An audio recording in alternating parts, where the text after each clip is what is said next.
Bismillah. Assalamualaikum warahmatullahi wabarakatuh.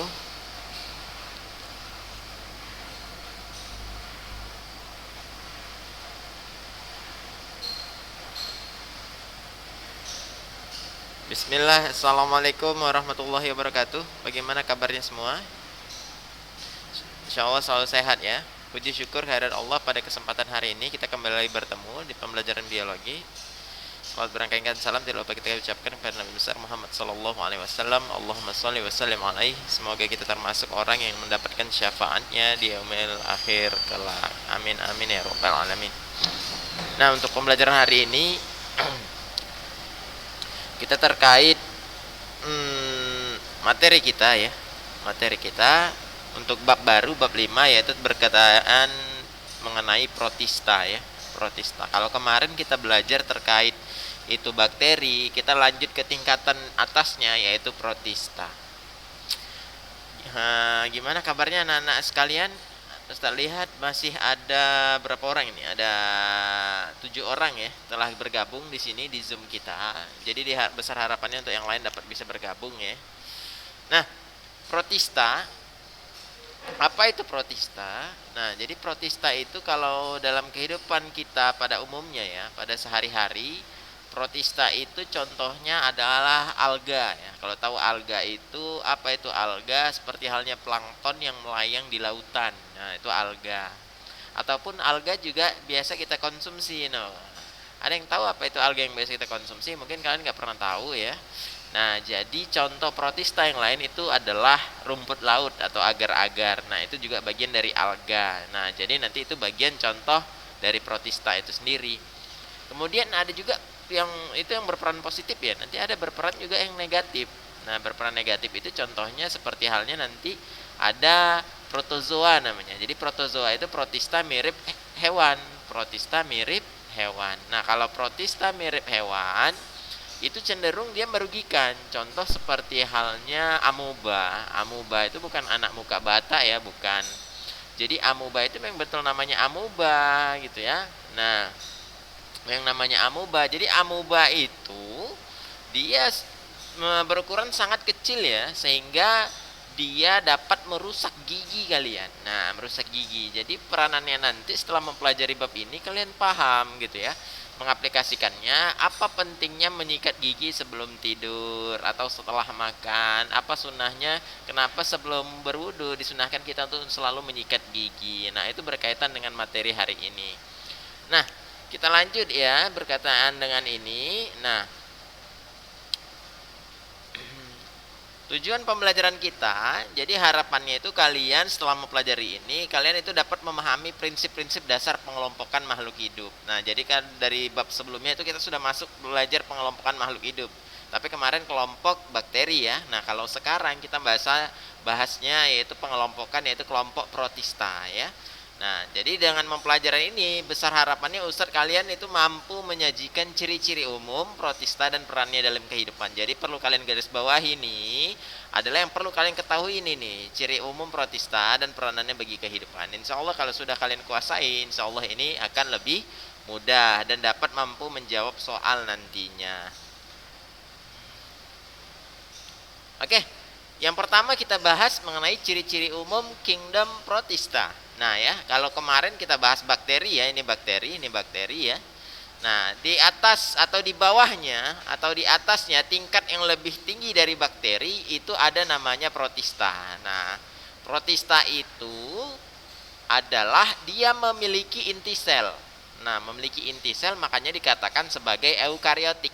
Nah, eukariotik itu berarti memiliki inti sel. Maka dia masuk kelompok baru. Kalau sebelumnya bakteri kan tidak memiliki inti sel, namanya prokariotik. Nah, kalau prokariotik tidak memiliki inti sel. Nah, kalau protista sudah memiliki inti sel, makanya disebutlah dia kelompok eukariotik. Baru ciri umumnya yaitu adalah uniseluler. Uniseluler itu artinya dia bersel satu ya, bersel tunggal. Dan berkoloni. Nah, berkoloni artinya berkelompok, walaupun ada nanti beberapa jenis dia yang multiseluler ya. Jadi ada dua kelompok ciri umum dari protista. Yang pertama ada eukariotik, yang kedua uniseluler ya. Yang ketiga dia hidup berkelompok. Oke? Mungkin itu untuk ciri-ciri umum dari kingdom protista. Nah, nanti kingdom protista ini dibagi lagi ya. Nah, ini dia pembagian dari protista. Jadi protista tadi kan dia berukuran kecil, uniseluler, kemudian eukariotik. Karena dia merupakan dasar dari paling dasar kelompok sel yang memiliki inti sel, maka dia nanti terpecah atau terbagi menjadi 3 kelompok kembali ya, 3 kelompok lagi berdasarkan sifatnya ya. Contoh ada protista seperti tumbuhan, namanya juga seperti tumbuhan, berarti sudah dapat bayangan ya, berarti protista itu seperti apa, dia mengapa dikatakan sebagai seperti tumbuhan. Nah, tumbuhan itu ingat fungsi peran utama tumbuhan yaitu mampu berfotosintesis. Jadi tentunya protista seperti tumbuhan itu mampu berfotosintesis. Kemudian dia tentu memiliki halnya seperti bagian seperti daun, batang ataupun akar. Walaupun sebenarnya itu bukan daun, batang dan akar sebenarnya ya.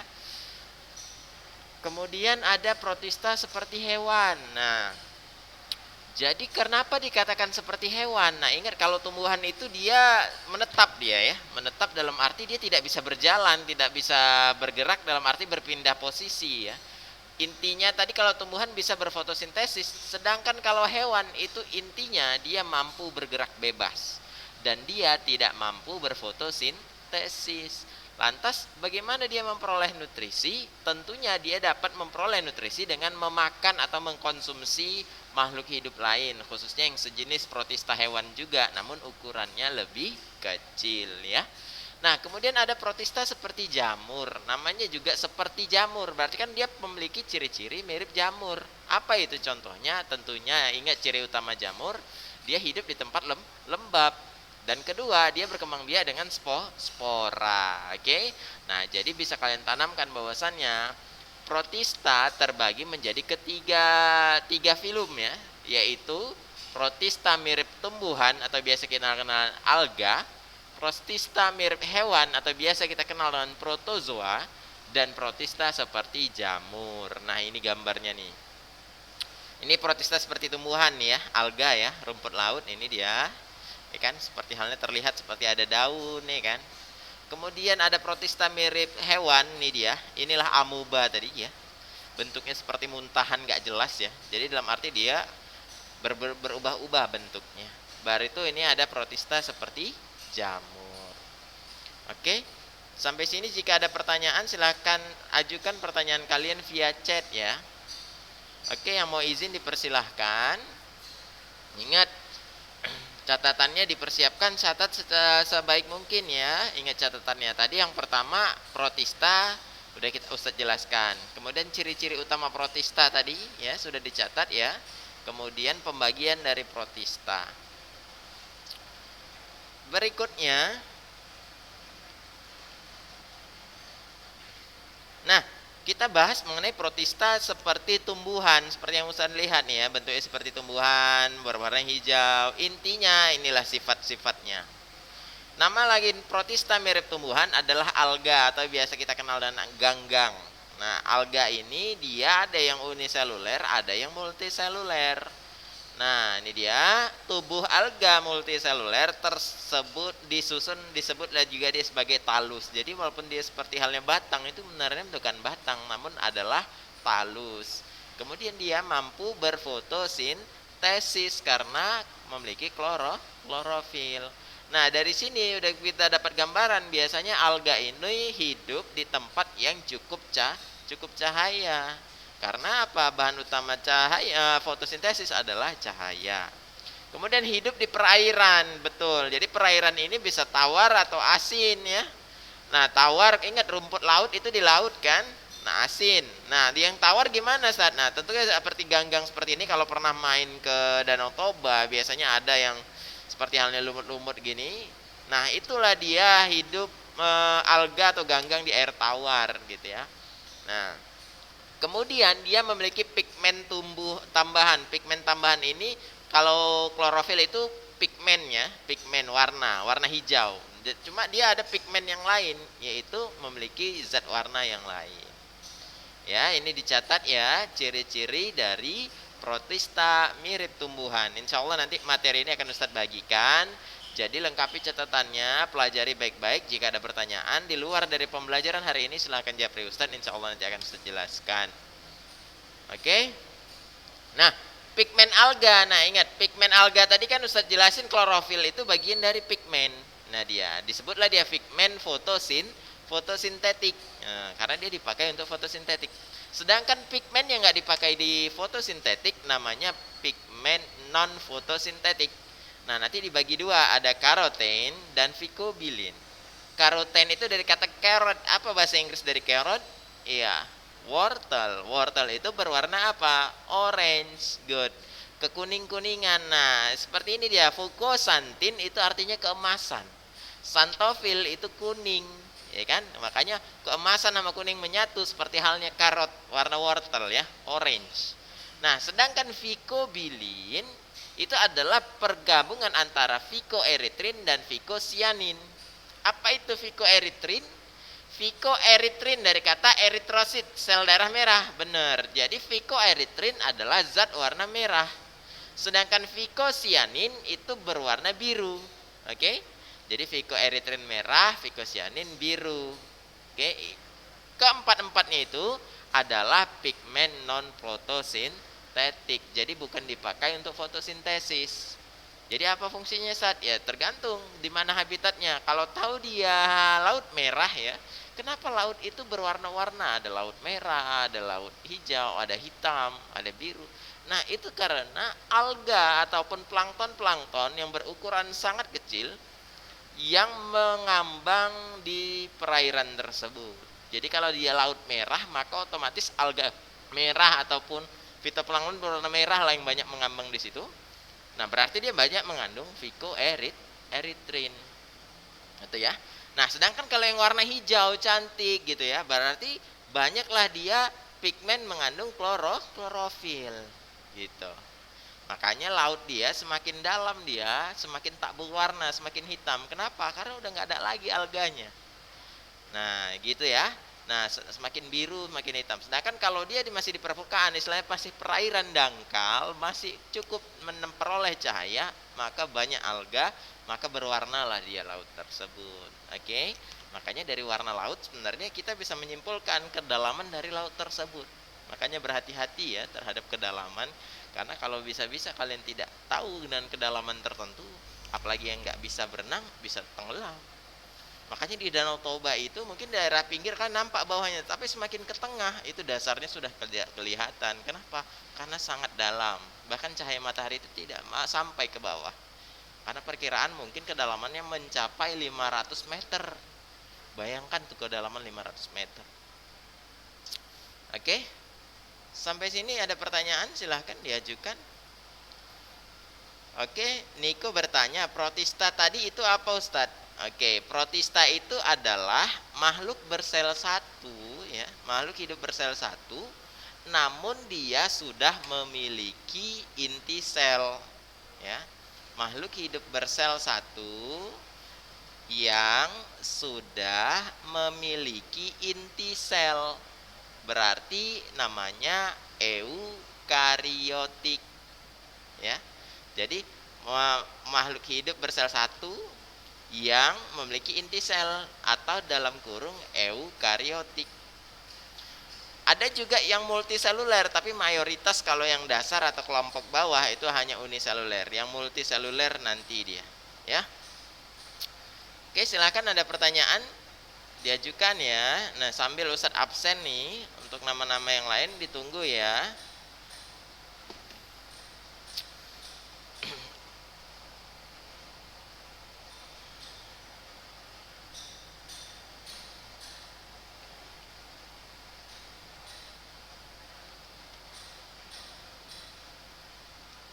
Oke, berikutnya kita lanjut ya. Nah, ini reproduksi alga ya. Reproduksi alga itu bisa dengan spora, zoospora ya, mengalami perkawinan ya spora tadi, namanya anisogami, ataupun dia secara aseksual atau vegetatif, dia nanti tumbuh dengan patahan-patahan ini ya, nanti menghasilkan individu baru ya. Nah, jadi reproduksi alga atau ganggang ini ya, itu ada yang vegetatif, ada yang generatif. Ada yang tanpa kawin, ada yang dengan kawin. Ya, kalau tanpa kawin nilai di pembagiannya ada pembelahan biner. Jadi membelah satu jadi dua. Ada fragmentasi. Fragmentasi itu jika patah dia atau terputus, maka putusan tadi dapat menjadi individu baru. Ya, ataupun dengan pembentukan spora ya. Jadi ini secara vegetatif itu dalam arti dia tak kawin ya, tak kawin, tidak kawin. Sedangkan kalau secara generatif itu mengalami perkawinan. Nah, perkawinan itu dibagi menjadi tiga nih. Ada isogami. Apabila sel jantan dan sel betina ukurannya sama. Anisogami jika bentuk betina lebih besar ketimbang jantan. Jadi jantan lebih kecil. Itu anisogami. Jadi kalau sama ukurannya isogami, kalau besar betina namanya anisogami. Nah, sedangkan kalau oogami itu perkawinan berbeda jenis kelamin namun sudah punya gametangium jantan dan betina ya. Seperti itu. Nah, ini contoh pembagian dari alga. Jadi pembagian alga itu namanya alga coklat. Tapi ya alga coklat itu pigmen warnanya ingat tadi fukosantin artinya coklat ya. Ini dia mengandung laminarin dan asam alginat ya. Jadi sebagai catatan nih dia memiliki talus. Ini dia talus, batangnya itu seperti talus ya. Hidup menempel. Menempel itu artinya dia menempel menumpang pada suatu substrat. Sesil dia. Menghasilkan gamet yang motil. Motil itu artinya dapat bergerak. Jadi gametnya itu bergerak berenang di lautan atau di perairan. Ini hutan bawah laut ya, ini alga tadi. Kalau pernah nonton ya, film-film di bawah laut dia nyelam seperti ini tampilannya. Nah, itulah alga tadi. Jadi banyak macam jenis alga. Ini yang kayak gini tuh alga multiseluler ya. Multiseluler. Banyak dia. Oke. Berikutnya ada alga merah, Rhodophyta. Alga merah itu namanya merah, berarti dia mengandung pigmen merah. Itu tadi namanya phycoerythrin. Cadangan makanannya berupa fluorid, kemudian hidup perairan laut dalam, ada yang hidup di air tawar juga, dan tidak menghasilkan gamet yang motil. Dalam arti gametnya itu tidak berenang bebas. Oke. Untuk dicatat. Peranan alga merah. Nah, ini dia. Alga merah itu banyak dimanfaatkan sebagai produksi agar-agar ya. Nah, jadi agar-agar yang biasa kita makan itu berasal dari alga merah. Jadi sebenarnya alga merah ini rumput laut ya. Ini dia, perlu dicatat ya, menghasilkan asam alginat yang digunakan dalam proses pembentukan ice cream, jelly, sirup, dan roti. Gel-gel juga pakai itu. Makanya kalau kita berkebun ke laut yang banyak menghasilkan rumput laut, itu banyak dibudidayakan karena nilai komersialnya cukup lumayan ya. Nah, karena nanti dapat menghasilkan nih dia untuk media kesehatan, dia dapat menjadi kultur bakteri untuk penelitian ya, kepentingan riset. Kemudian agar-agar juga biasa dipakai untuk makanan. Fungsi makanan agar-agar itu memperlancar pencernaan kita. Oke, buat teman-teman semua mungkin yang masalah dengan pencernaan bisa coba mengkonsumsi agar-agar. Nah, baru ada alga keemasan, namanya juga Chrysophyta, berarti punya warna emas. Emas itu identik dengan kuning, maka mengandung pigmen dominan xanthophyll. Ya, bukan berarti yang kuning-kuning semua xanthophyll, tidak ya. Tidak, ini hanya yang hidup saja. Kalau yang kuning mati itu bukan xanthophyll, itu memang warnanya kuning. Oke. Nah, tubuh berbentuk talus multiseluler. Berarti seperti yang Ustadz bilang tadi ya, kalau dia berbentuk lembaran, helai yang memiliki seperti daun, maka dia itu multiseluler. Dalam arti terdiri dari banyak sel ya. Walaupun nanti ada beberapa jenis yang uniseluler. Habitatnya di perairan ya. Kemudian berperan sebagai fitoplankton. Fitoplankton itu artinya plankton yang seperti tumbuhan. Jadi nanti dia dapat berfotosintesis. Baru ada diatom atau Basilaryophyta, Basilariophyta. Ya, pigmennya macam-macam nih dia. Diatom bulatnya bentuk macam-macam seperti halnya plankton ya, plankton. Nah, karena diatom itu plankton, dia kalau plankton itu dia tidak bisa berenang, melayang-melayang saja di perairan dan hidupnya itu berkoloni. Uniseluler namun berkoloni banyak, makanya seolah-olah itu kalau dia plankton berkumpul dapat mewarnai seluruh lautan ya. Terdiri dari dua bagian, ada epiteka dan bagian bawah ada hipoteka. Reproduksi seksualnya ada yang aseksual, ada yang aseksual. Kemudian habitatnya bisa di air tawar, laut ya kan, bahkan di tempat-tempat lembab juga memiliki plankton di dalamnya. Nah, plankton ini sama juga kayak alga kemasan tadi, dia sebagai penyusun rantai makanan di perairan ya, perairan. Jadi kalau dikatakan diatom ini bisa dia sebagai fitoplankton atau plankton tumbuhan, bisa juga zooplankton atau plankton hewan. Ini reproduksinya tidak perlu terlalu kita bahas ya. Ini nanti kalian perhatikan. Nah, berikutnya ada chlorophyta. Chlorophyta dari kata klorofil artinya hijau. Jadi chlorophyta itu ada alga hijau. Jadi kalau bilang alga hijau berarti dia tentunya dia mengandung klorofil, maka dia bisa berfotosintesis. Habitatnya di perairan, hampir di semua perairan ada. Kemudian dapat juga hidup di batuan, tumbuhan atau tanah yang lembab. Jadi tanah yang lembab itu kan ada seperti halnya sekilas-sekilas nampak kehijauan, itu sebenarnya chlorophyta atau alga hijau. Ini bentuknya ini seperti ini. Ada yang uniseluler, ada yang multiseluler. Oke, seperti itu. Nah, berikutnya ada kingdom protista seperti hewan. Nah, namanya seperti hewan ya. Seperti hewan, maka kalau dia seperti hewan, dia mampu bergerak. Makanya pembagian kelompok protista seperti hewan atau protozoa ini dibagi berdasarkan jenis alat geraknya. Berdasarkan jenis alat gerak. Jadi catat ya, protista seperti hewan itu dibagi berdasarkan jenis alat geraknya. Ada 4 kelompok. Yang pertama Ciliata, itu artinya dari cilia, rambut getar ya, bergerak dengan rambut getar. Rhizopoda, rhizo itu semu, poda itu kaki. Jadi rhizopoda itu berjalan dengan kaki semu. Flagellata dari kata flagella, bulu cambuk. Nah, ini bulu cambuk nih. Dia bergerak dengan bulu cambuk. Sedangkan sporozoa itu dari kata sporosit atau dia bertindak sebagai parasit. Ya. Nah, lebih jelasnya ini dia Ciliata nih. Ya kan? Ciliata ini rambut getarnya nih, yang rambut-rambut halus nih. Nah, dia bentuknya itu seperti selop sendal. Oke. Nah, baru tuh reproduksinya ini bisa pembelahan biner 1 jadi 2 ya, atau juga konjugasi, yaitu saling bertukar inti materi. Oke, kalau konjugasi itu secara seksual, kalau dia aseksual atau vegetatif dia dengan pembelahan biner. Ini dia paramecium contohnya. Kemudian ada rhizopoda, ini dia kaki semu, pseudopoda atau amuba. Jadi kalau dibilang kaki semu, ingatlah amuba, ingatlah rhizopoda. Ya, nah, amuba ini penyebab gigi berlubang ya.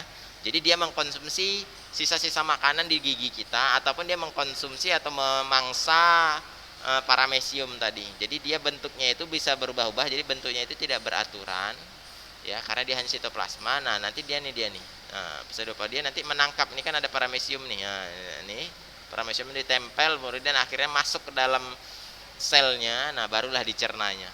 Begitulah bagaimana amoeba memangsa paramecium ya. Baru ada flagellata. Ingat flagella. Flagella itu bulu cambuk. Bulu cambuk. Jadi kalau dia punya bulu cambuk, ekor seperti bulu cambuk, itu namanya flagellata. Nah, parasit ini Trypanosoma, penyebab penyakit tidur ya di Afrika. Kemudian Euglena, penyebab air perairan itu berwarna hijau, karena Euglena ini meskipun dia protista mirip hewan karena dia punya flagella atau bulu cambuk untuk bergerak, namun dia punya klorofil, bisa berfotosintesis. Kalau antum lihat perairan sungai berwarna kehijauan atau kolam yang berwarna kehijauan, mayoritas itu dikenakan Euglena. Makanya Euglena itu menandakan bahwasannya kawasan perairan itu sehat kalau banyak Euglena ya. Kemudian tidak memiliki alat gerak, sporozoa, dia bersifat parasit, dalam arti dia perlu inang. Itulah inang. Jadi inangnya itu tempat dia hidup. Contohnya Plasmodium. Nah, Plasmodium ini penyebab penyakit malaria. Ini dia siklus daur hidupnya. Malaria itu perlu nyamuk sebagai perantara penyebarannya. Oke, ini dia daur hidupnya. Nah, jadi pertama nyamuk ini gigit kita. Nah, jadi nyamuk itu membawa telur Plasmodium kemudian menuju hati. Hati tadi madulah dia pecah dan merusaklah dia sel darah merah kita. Nah, saat sel darah merah ini dia rusak, itulah menyebabkan tubuh kita demam, karena antibodi mencoba menghancurkan ya ini tadi gitu ya. Barulah dia berkembang biak tadi ya, makin banyak dia fertilisasi di darah ya kan, dia di zigot, ookis, kemudian ini siklusnya, kemudian nanti di darah ini dihisap nyamuk, kembali lagi dia di dalam tubuh nyamuk. Jadi dulu nyamuk itu dari oosit jadi sporozoid. Nah ini dia, ini dalam tubuh nyamuk nih. Sedangkan kalau pada tubuh manusia dari merozoid. Oke. Berikutnya ada kingdom protista mirip jamur, ada dua ya. Ada dua seperti jamur. Itu ada jamur lendir ya, jamur lendir. Yang namanya juga jamur lendir, tentunya seperti lendir ya. Bersifat saprofit. Saprofit itu artinya pengurai ya, atau parasit, merugikan makhluk hidup lain. Menghasilkan spora yang motil. Motil itu dapat bergerak. Jadi spora motil disebutlah dia zoospora. Zoo itu dari kata hewan, berarti spora yang bisa bergerak. Oke. Nah, baru ada jamur air, Oomycota ya. Dia saprofit atau parasit. Kalau pernah tahu kutu air, nah ini dia ikan yang berjamur. Ini disebabkan karena Oomycota, jamur air. Jadi punya miseliumnya. Ini cara reproduksinya demikian. Nah, jadi mungkin sekian untuk pembelajaran hari ini ya. Sekian pembelajaran hari ini. Nah, untuk sebagai evaluasi ya, silahkan kerjakan tugasnya. Ini tugasnya nanti Ustadz bagikan di grup ya. Kerjakan di buku latihannya, jawab baik-baik, kemudian foto dan kirimkan ke Ustadz. Oke, ada 5 buah pertanyaan. Ini pertanyaan pertama, kedua, ketiga, dan keempat. Dan yang kelima, nah yang ini yang kelima nih ya, ini yang kelima. Oh afwan, ini dia tugasnya, nggak kebaca nih. Ini tugasnya ya, tugasnya ada 6. Ada tugasnya, ini tugasnya Kingdom Protista. Nah kalau yang ini tugas untuk yang remedial ya, yang remedial. Nah kemarin PTS ada 7 orang yang remedial, itu agar dikerjakan ya. Jadi ini hanya tugas untuk yang remedial ya, untuk yang remedial.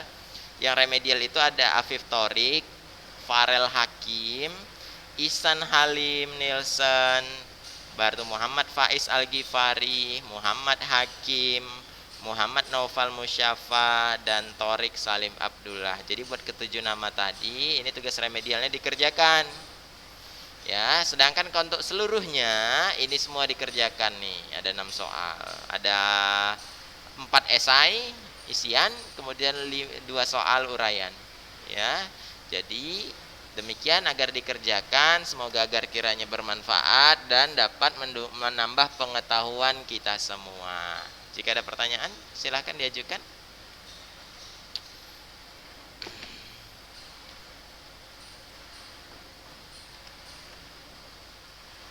Oke. Yang dimaksud dengan rhizopoda apa Ustadz? Nah, rhizopoda itu artinya kaki semu. Kaki semu. Jadi rhizopoda itu kaki semu, atau dia bahasa dia penjuluran cairan sel. Jadi dia memanjang bergerak perlahan. Jadi cairan selnya itu menjulur seolah-olah itu seperti kaki, baru bergeraklah dia. Jadi rhizopoda itu kaki semu ya. Bukan berarti dia seperti kaki, tidak. Dia seperti halnya cairan sel ya, yang berubah bentuk untuk bergerak gitu ya. Itu rhizopoda. Nah, insya Allah untuk ciri-ciri nanti untuk yang belum selesai nyatet, untuk PPT nanti Ustadz bagikan ya. Ustadz bagikan, silahkan dicatat baik-baik ya. Silahkan catat baik-baik. Untuk tugas juga akan Ustadz bagikan di grup kelas. Untuk remedial juga. Jadi ingat, untuk remedial tugasnya jadinya 2. Tugas remedial sama tugas pembelajaran bab hari ini. Oke. Ustadz, yang remedial dikerjain juga yang Kingdom Protista. Ya iya, jadi untuk yang remedial ada 2 tugasnya ya, ada 2 tugasnya. Kalau yang tidak remedial berarti hanya 1, hanya protista saja. Oke, silahkan kerjakan baik-baik ya, agar kiranya semoga pembelajaran hari ini bermanfaat. Apabila ada pertanyaan, silahkan ajukan pertanyaan lewat WA. Demikian untuk hari ini ya. Sekian, agar kiranya antum semua dapat membaca ya, membaca untuk materi kita. Tetap patuhi protokol kesehatan, tetap taat beribadah, tetap bantu orang tua di rumah ya, jangan melalak atau pecicilan ya. Tetap kerjakan tugas karena nilai tugas itu akan Oke ya, Adrian Hadi kenapa mengangkat tangan? Ada pertanyaan langsung ke chat aja ya. Kapan paling lama dikumpul? Nggak ada istilah paling lama, ini secepatnya ya. Nanti Ustadz kelupaan ngisi nilainya kalau lama-lama. Ya, paling tidak hari ini ya, hari ini paling lambat esok hari. Paling lama besok hari. Tidak, kalau lebih dari besok sudah tidak diterima. Jadi hari ini mulai dikerjakan, paling lambat esok hari. Jadi esok hari, hari Minggu ya, dikerjakan. Oke, hari Senin sudah. Kalau antum masih juga ngirim ya tetap Ustaz terima, namun kalau Ustaz kasih nilai sepantasnya saja tanpa Ustaz koreksi. Oke. Nah, mungkin itu aja. Sekian untuk hari ini. Kita tutup dengan kafaratul majelis. Subhanakallahumma bihamdika asyhadu an la ilaha illa anta astaghfiruka wa atubu ilaik. Assalamualaikum warahmatullahi wabarakatuh.